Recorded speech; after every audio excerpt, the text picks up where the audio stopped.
Hello everybody, today I'm going to be reviewing Guy Halsall's book, Worlds of Arthur, published through Oxford University Press, first published 2013.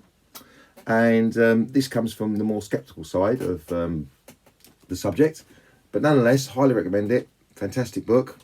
I'll go through some of the points it makes.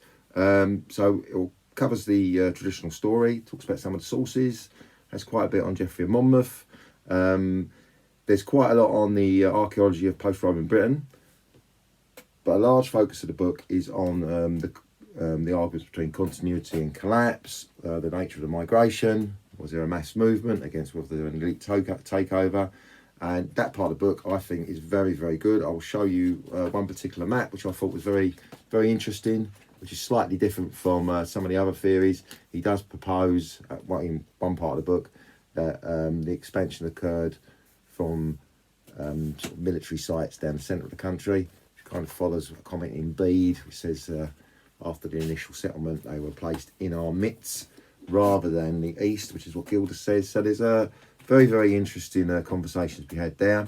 He does that very well. He covers some of the theories. He doesn't take very long to dismiss some of the more far-fetched and fringe theories. So the Scottish Arthur he deals with very quickly. The Artorius Castus he's able to dismiss, not in as much depth as Nicholas Hyam, but he gives it about the space it deserves, which is about a couple of pages, and he does the same with the Sarmatian theory, and he goes on with various other theories, and I think quite rightly dismisses some of the more ridiculous ones.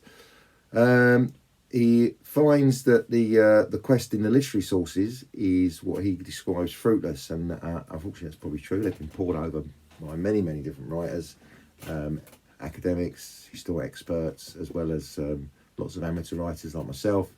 And if someone hasn't found anything there by now, all we're doing is arguing about interpretations.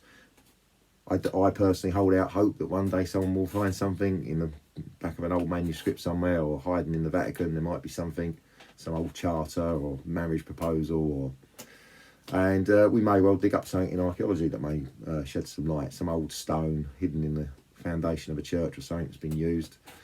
So there is always hope. The one small criticism I would make is he does something which some of the other historians do, which is, we're talking about a battle list. He says, with the exception of the Battle of Caledonian Forest, we can't locate these battles. Well, if one of them is the Caledonian Forest, then that tells us something, and that's 1 out of 12 battles we can locate, and that's better than none. And if that is the case, then we have someone leading a force north of Hadrian's Wall against Angles or Saxons in an area where we have no evidence for them, and that's interesting. That says something. I think we should perhaps investigate that more. And he also goes on to say that the region of Linwy is very likely to be Lindsey, as other writers do as well.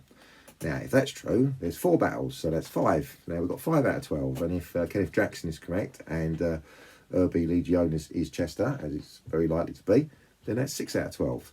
And if you've got someone fighting at Chester, or Carleon possibly, if a scribe has neglected to put on Usk on the end, then you've got someone fighting at Chester and north of Hadrian's Wall, where there are no archaeological evidence for Angles or Saxons, and also around Lincoln, where we've got lots of evidence. So I think that says something very interesting. It says someone's leading the force over quite a wide area, and that would suggest he's not a petty, very local warlord.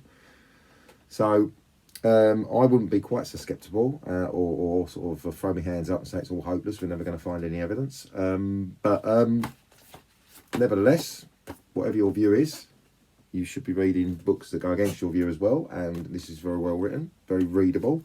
And I think it's an excellent book. I'd give it 10 out of 10. Encourage you to buy it. I'll put the link in for Amazon in the blurb below. And if you do buy it, I hope you enjoy it. Thank you very much. Bye.